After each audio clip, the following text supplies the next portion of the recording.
Welcome to the Get Fit Guys, quick and dirty tips to get moving and shape up. My name is Brock Armstrong, and I am the Get Fit Guy. These days, I go to the gym 2 or 3 times per week, but it wasn't always like that. For years, I never stepped foot in a gym. Are you shocked? Well, don't be.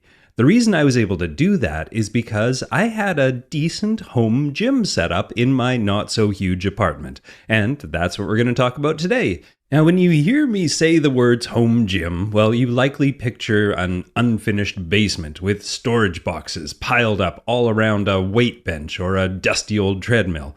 Or maybe you go the other way and you picture a mansion with a dance studio-sized room that features mirrors on every wall and every exercise device known to man lined neatly up around the perimeter. Well, neither of those versions of a home gym is what I'm envisioning. The style of home gym that I'm a fan of is minimal and affordable, yet entirely functional. Now, if you know me, you will also know that I don't go for the idea that you have to have all the latest, greatest, cutting edge, and newfangled devices in order to get a decent workout. I know many amazing athletes, like bodyweight and calisthenics master Al Cavadlo, who does the majority of his workouts in playgrounds and parks. Then there's a fellow named Daryl Edwards of Primal Play fame who shuns gyms altogether and prefers to make his workouts into playtime. So throw away the idea that your home gym needs to be obtrusive and filled with expensive gear. My idea instead is to start with the bare minimum and work from there. Now, before we get into the actual gear, let's find a suitable area of your home to set this thing up. It's definitely not necessary to have one single room in your house that is devoted just to exercise, but it is important to have a location for your fitness equipment to actually live. Now, preferably that space isn't one of those out of sight and out of mind spaces as well. So, before deciding which room in the house will house your exercise gear, let's stop to consider a few things, starting with, is there carpet on the floor? Carpet obviously is really good at soaking things up, especially things like red wine, am I right? And that means it can quickly become stinky if you're sweating all over it on a daily basis. So I would suggest that you choose a room that is not carpeted and has flooring that can be quickly and easily wiped down after a heavy sweat session. And if that's not possible, well, you may want to invest in some oversized yoga mats or maybe even a tarp that you can pull out before you go and get your sweat on. Now, the next thing to consider is how high is the ceiling? Even if you aren't super tall, if you want to do workouts that include jumping or hoisting objects over your head, and you don't want to have to wear a helmet during your routine, well, you will want at least 1 foot of extra space overhead when your arms are fully extended. Now, the next thing to consider is, how is the airflow? If you are hitting it hard or the air temperature is high, a hot and stuffy room will make you less likely to want to exercise.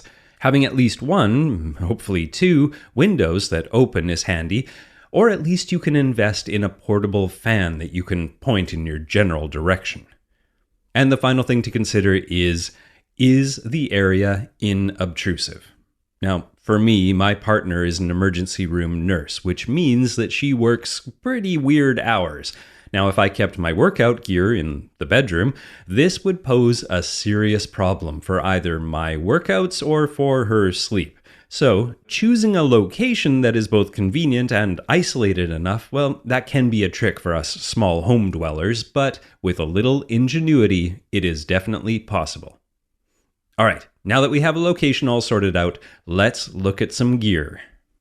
If you are a big spender, well, you surely could go and simply just pop into your local sporting goods store and invest $500 or $2,000 in a multi-gym apparatus. And we will talk about that type of stuff in a bit, but as I said before, I do not think that is necessary. If you start minimal and only add pieces of gear as you decide that they are actually necessary, I think you will find, just like I did, that you can cover most of your bases with some smart purchases and some clever alterations. Now, here are the tools that I recommend right off the bat. The first thing is a mat of some sort. A standard yoga mat will likely do, although there are thicker options if you happen to be standing on concrete or something else with no give. If you're using the mat to protect your floor or your carpet from your sweat, well, you may want to get an extra large size, but generally the run-of-the-mill exercise or yoga mat is perfect for the job and can be washed easily in the shower. The next piece of gear that I recommend is a stability ball. This is one of those big inflatable balls that you can use for crunches, chest press, squats, sit-ups, and it can even double as your desk chair. You can read about how to use it for things like stability ball planks and knee to chest and stability ball pikes in an article called 10 Flat Stomach Alternatives to Crunches. And I'll put a link to that at getfitguy.quickanddirtytips.com and look for episode 408. Now, the next thing I recommend is to get elastic resistance bands. Now, although one piece of elastic with or without handles on either end is fine, having a few different ones with varying levels of resistance can offer you more variety for your exercises, from pulling to pushing to twisting. And you can find out more about how to replace your weights with resistance bands in an article called Tom Brady's TB12 book. Now, the next thing I recommend is to get some free weights. A set of light dumbbells or a light barbell is okay if you're just starting out, but as you get stronger, you are going to want more weight variety. Now, the best space-saving piece of equipment that I have found is the adjustable dumbbell.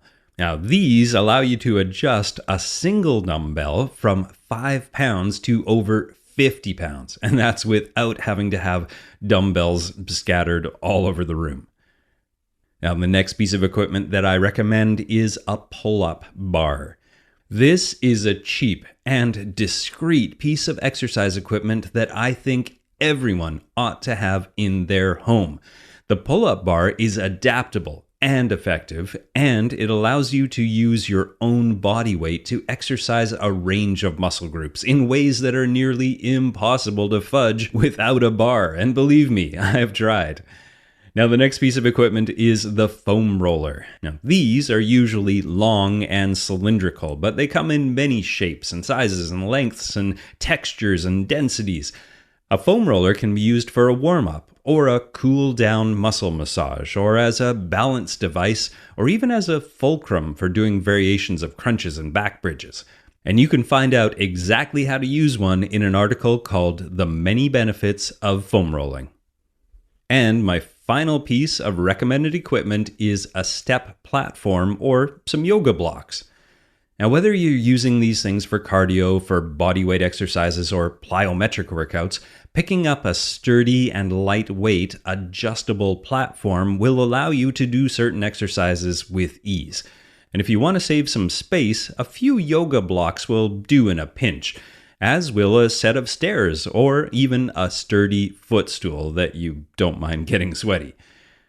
Now, things like Bosu balls and jump ropes and kettlebells and medicine balls and suspension straps and so on are some small items that you can add every few months or every few years if you decide that you have the space and the need. But I suggest starting minimally and then waiting until you're sure that you need more before you buy more.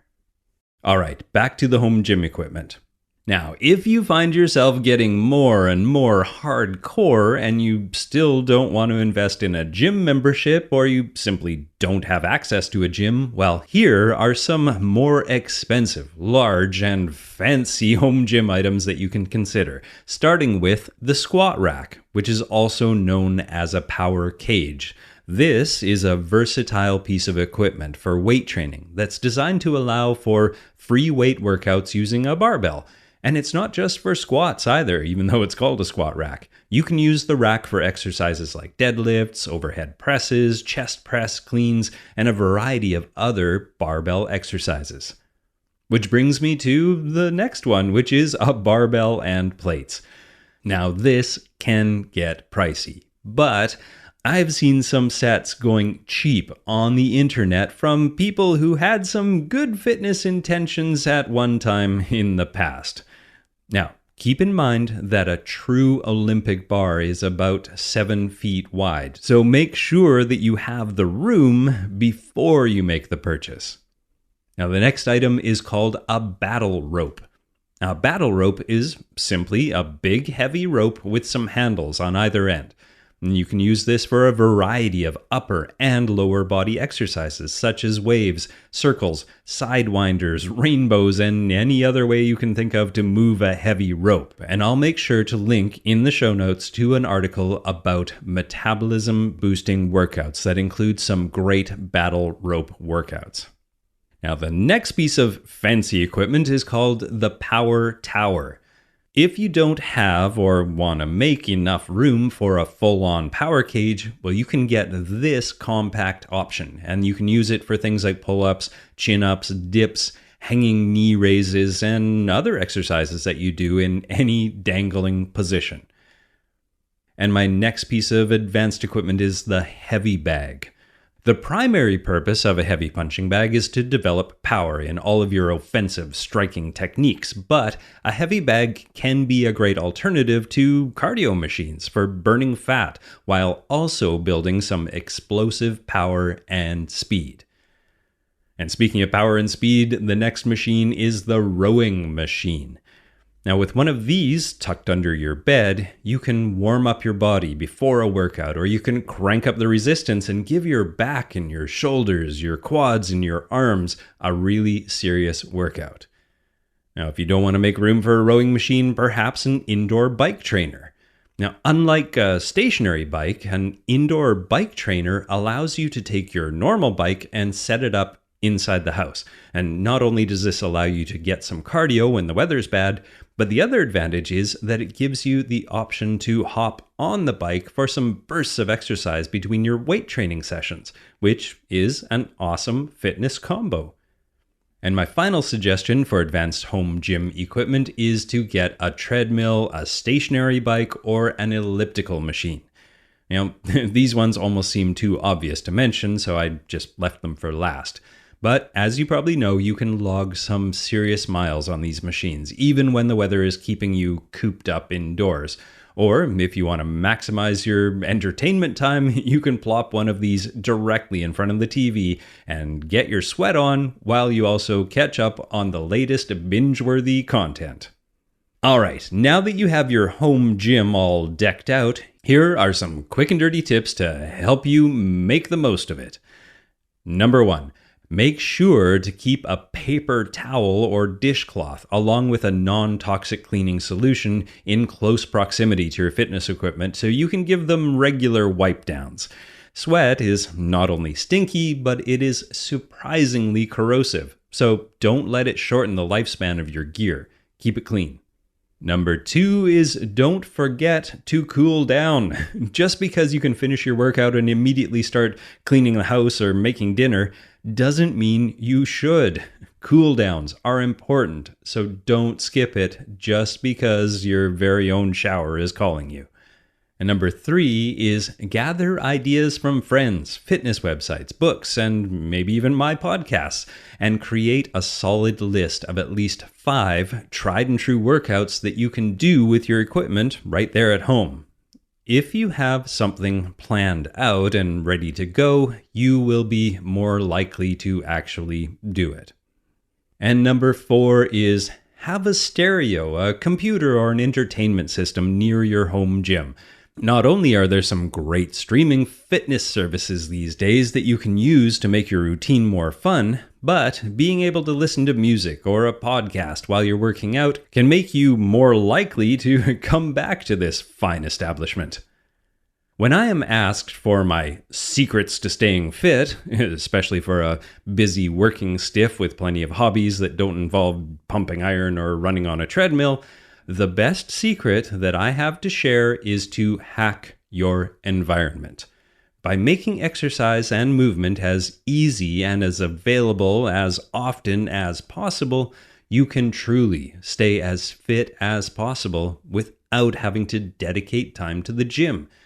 Sure, if you have fitness goals like running a marathon or competing in a Spartan race, well, you're going to need more dedicated exercise time.